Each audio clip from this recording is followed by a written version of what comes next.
We're following breaking news as we come on the air tonight. We're getting our first look now at the police chase that led to a terrible crash, an officer-involved shooting.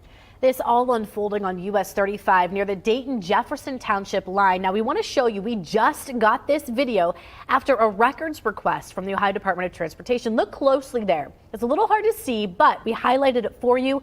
Watch as an officer throws out stop sticks at the pickup truck. The driver of that truck tries to swerve, but ends up running over those sticks. Then a few minutes later, the driver of the truck then turns around and starts heading the opposite direction on US 35. Again, we've highlighted that car there. You can see the cruiser is following close behind, and at one point right here, it looks like the driver throws something out of the truck out the window. Now that horrifying chase all starting after a felonious assault call at a mobile home park in Trotwood that left a female injured. Today, Lydia Bice went to that park hoping to get more answers. So Lydia, what were you able to learn? That's right. So tonight, for the first time, we're hearing those 911 calls. Now, it all started at Voyager Village when a white pickup truck, that same white pickup truck that ended up on top of a Trotwood police cruiser, attempted to run over a female who was sitting on a bench outside of the village's main office. I don't know. This guy just tried to run this lady over with the truck. The white pickup come and just slammed into him purposely, head on. We now know that driver then led police on a chase all the way to the intersection of US 35 and Liscum Drive. There, his white pickup truck rammed cruisers, went airborne, and landed on top of a Trotwood police cruiser. In this video, you can hear shots fired between officers and the suspect after that crash. Now, Lydia, I know you spoke with some residents who live right at Liscum and 35. So what did they have to say then about yesterday's crash? So Bobby J. White and his wife have lived on Liscum Drive for the past 30 years, and he told me today he has never seen anything quite like this.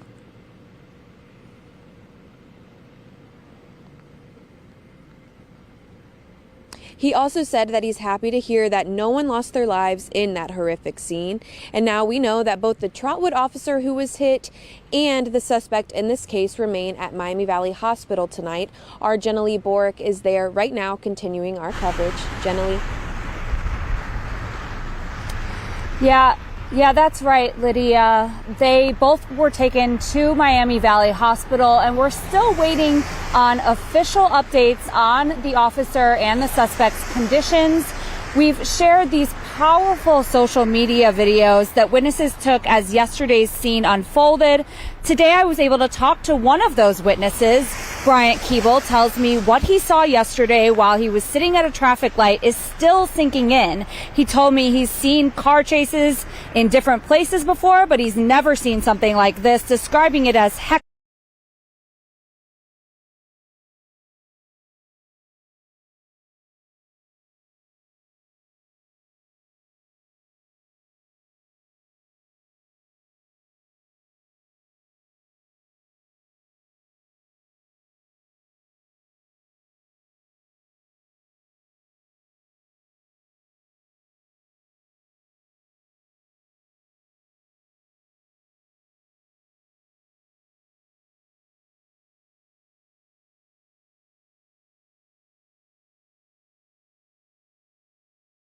That is currently on top of the bridge will stay there to support some utility lines that run through that damaged beam. So we're going to take out the damaged part, but we'll still keep that sidewalk up above closed. But this does allow us to reopen an additional lane. Former President Donald Trump appearing in a Washington, D.C. courtroom. The federal appeals court heard arguments on whether he is immune from prosecution for actions he took after the 2020 election. His attorneys say Trump holds immunity because the Senate did not convict him on impeachment while in office. But federal prosecutors argue presidents are not given blanket immunity. Under your interpretation of the impeachment judgment clause, if President Trump had been convicted when he was previously impeached on same or related conduct as that which is in this indictment, the government could properly prosecute him for that same or related conduct. Yes or no? Potentially. After the hearing, Trump reiterated his belief he was performing his duties as president. And I did nothing wrong, absolutely nothing wrong. I'm working for the country. And I worked on very hard on voter fraud because we have to have free elections. We have to have strong borders. We have to have free elections. Those two things almost above all. He faces 4 counts stemming from special counsel Jack Smith's election subversion investigation. Those include conspiring to defraud the United States and to obstruct an official proceeding. Now, Trump has pleaded not guilty. Altogether, he faces 91 criminal charges in 4 criminal cases against him. For today's question of the day, we want to know, do you think the charges against former President Trump are legitimate or political? You can share your opinion by voting in this poll. It's at Dayton247now.com. Just click on the question of the day heading. That is in the news tab. We also have the results of yesterday's question of the day. We asked, do you believe the situation at the U.S. border is a crisis? Of more than 12,000 who voted, 93% of you saying yes, 7% saying no.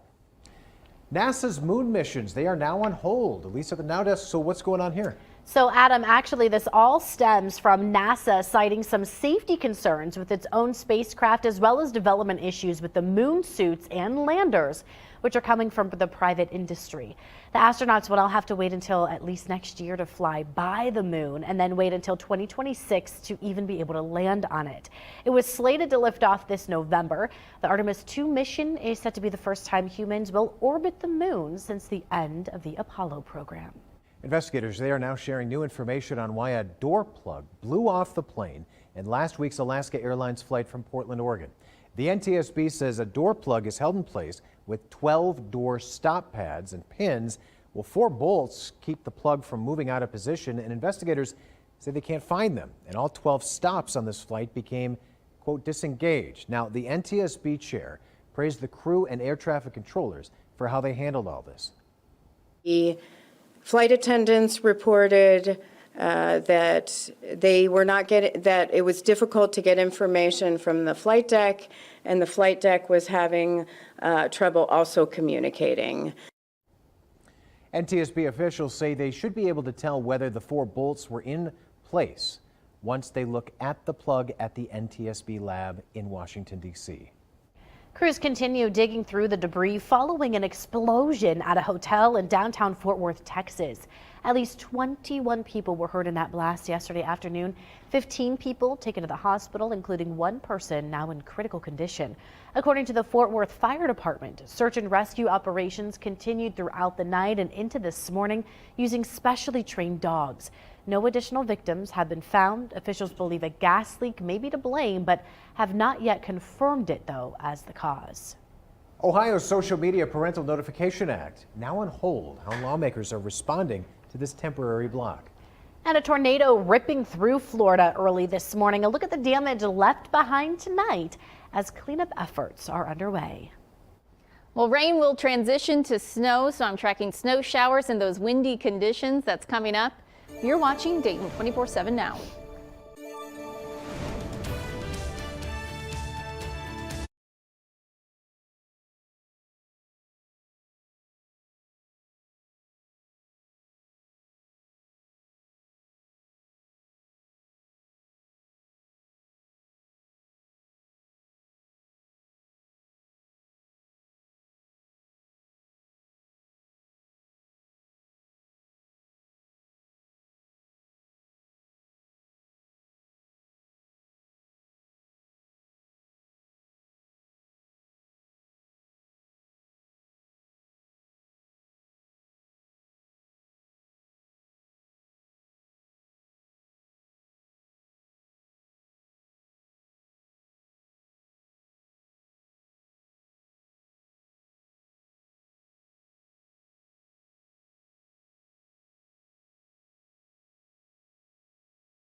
Weather Window, presented by the National Weather Desk. Today, severe weather spawned an early morning tornado in Marianna, Florida. There are no reported deaths, but in Alabama, a woman was killed when a tornado struck her home. In western North Carolina, more than a quarter inch of ice built up in some spots, coating trees. And then there was the flash flooding, which was already happening in many spots early this afternoon, with the threat spreading into the mid-Atlantic and Northeast later in the day. For more content like this, follow the National Weather Desk on TikTok.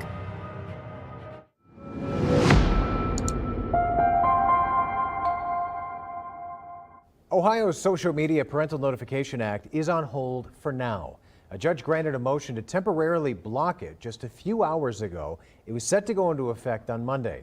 NetChoice, which represents a number of social media companies, is suing Ohio, calling this law unconstitutional. Now, the law would require parents' permission for anyone under 16 to use certain social media sites. The goal there is to protect kids from online dangers and help improve their mental health. Both Ohio's governor and lieutenant governor reacting tonight. Governor DeWine says in part, quote, the negative effects that social media sites and apps have on our children's mental health have been well documented. And this law was one way to empower parents to have a role in their kids' digital lives. I am disappointed in this injunction and hope it will be lifted. Lieutenant Governor John Husted has a similar reaction, saying in part, quote, the big tech companies behind this lawsuit were included in the legislative process to make sure the law was clear and easy to implement, but now they claim the law is unclear. They were disingenuous participants in the process and have no interest in protecting children, end quote. Search and recovery efforts now underway after a tornado ripped through Florida's Panhandle this morning. An RV resort was hit, destroying multiple vehicles. Nearby community suffered damage to multiple homes. No word on injuries yet. Large portion of that area is without electricity. All right, back in our area now from the first warning weather vehicle. You can see the rain still coming down, and I guess the worry tonight is the transition to snow, Natalie? Yeah, we got rain transitioning to snow, some wind, so heading into our early morning hour commute, maybe a little messy out there. Likely just a wet, slushy snow is what we're expecting, but for right now we got some rain around. Area of low pressure just off to our northwest, so wrapping around this, you can see snow showers making their way into the St. Louis area. This is what's going to be making its way in overnight for us as well, with just showers expected likely around 9-10 p.m. We could start to see maybe a little wintry mix begin to develop as temperatures begin to fall into the mid to upper 30s, and then some snow showers by early tomorrow morning. This is about 3 a.m. Scattered snow showers expected. Even for the morning commute, could see a few of those around with a light dusting possible, but still watch out for some slick spots. We'll be hovering around freezing and staying pretty cold, only in the 30s tomorrow. There are signs of a disturbance making its way in, bringing another chance for snow showers, perhaps early into the day on Thursday that we'll watch, but it's really not until Friday. We got another big storm system making its way in with much colder air and another chance for some snow showers early Saturday. We'll have more coming up. Construction has now started at Springfield High School for a new healthcare facility. The new school-based health center is a $2 million initiative expected to revolutionize healthcare access to students and families in the district. Rocking Horse Community Health Center will operate the center. The facility will provide primary care, vaccines, health screenings, mental health counseling, and more. It's anticipated to open in time for the 2024-2025 school year. Well, it is National Law Enforcement Appreciation Day. Many organizations getting out in front of this to show their appreciation for law enforcement. What do you got, Elise? We've got a lot going on, actually. The Dayton Police Department, we'll start with them, the largest department here in the Miami Valley. They're saying they're tweeting or Xing, whatever you call it, posting on X. Today is Law Enforcement Appreciation Day. We appreciate everything our officers do for the community every day. This is a really cool picture. I just really wanted to share that from the air show. And we also have the City of Dayton's Mayor Jeffrey Mims saying, on this Law Enforcement Appreciation Day, I'd like to thank Dayton Police and local law enforcement for their brave and tireless work to protect our community. The Montgomery County Sheriff's Office also sending out a little appreciation love to their folks as well. They're saying we want to take a moment to say thank you to not only our team members at the Montgomery County Sheriff's Office, but to all law enforcement officers for everything that you do for our community. We appreciate each and every one of you. And so they shared some photos from some of the deputies around the Miami Valley as well. So we here at Dayton 24/7 now also want to say thank you, and we appreciate you. Community leaders across the Miami Valley joining together to combat hunger in the area. The Super Bowl of Caring, helping to eliminate child hunger in Dayton. Now, our partners will be accepting food and monetary donations throughout the area. Those donations will then be distributed to 3 local organizations: the Food Bank, For the Love of Children, or Flock, and the House of Bread. You can contribute by taking out your phone, scanning the QR code there to make a donation. That donation drive ends on February 12th. And we're also working to bring you some stories on the need for food, especially for children here in the area. House of Bread Executive Director Melody Bennett tells us about the importance of the House of Bread and the Super Bowl of Caring for the greater Dayton community. So the Super Bowl of Caring comes at a perfect time for us when it's after that holiday rush, but it's cold outside and children need gloves and children need a hot lunch. And so the timing is perfect to say the need continues and the need even grows after the holiday season. The House of Bread open 365 days a year to anyone in the community who is in need of a hot meal. Well, rain transitioning to some snow showers overnight, likely just a wet, slushy snow. Temperatures will be hovering around freezing, so not going to be looking at big accumulations, but overnight into early tomorrow morning, potentially could see a little dusting of snowfall for our region, but slick spots still possible, bridges and overpasses, and it's also going to be windy. That could impact the morning commute too. You want to take extra hold of that steering wheel. Those strong wind gusts can actually kind of take a hold of that vehicle a little bit. So heading overnight, we'll be dealing with some gusts, 35, maybe up to 45 miles per hour. Early tomorrow morning, again, gusts close to 40 miles per hour. So it's going to be a windy start to the day tomorrow, but those winds do begin to calm a bit by late into tomorrow evening. We're eventually tracking some bitterly cold air to head its way in. We'll have more on that coming up in just a bit. You're watching Dayton 24/7 now.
The Dayton 24/7 Now News app, brought to you by the Jeff Schmidt Auto Group. So it's chilly out there right now, but we have some bitterly cold air that's going to take over by this weekend, and it does look like it's going to stick around with us too. This is a look at our temperature outlook for January 15th to the 19th. So heading into next week, we are expecting below normal temperatures, well below normal temperatures for our area, with high temperatures back down only into the teens, and lows that will be down into the single digits. I know. Isn't that fun? No. Along with that cold air, though, what we do have is a better chance for snow. So a lot of times when we get temperatures in the 30s and 40s, we get that moisture in, but it's just not conducive for big snow for us, at least the setup over these past few days. But heading into next week, we'll have that cold air settled in place, so we'll be tracking snow chances returning. Hopefully we can get some good snow to start off next week, so we'll watch that closely. Do you have a preference, like when it's cold like this, rain or snow? Oh, snow. Snow. Snow, I think. Snow. Yeah. I It's just agree. miserable with rain. Yeah, the rain makes it Right. awful.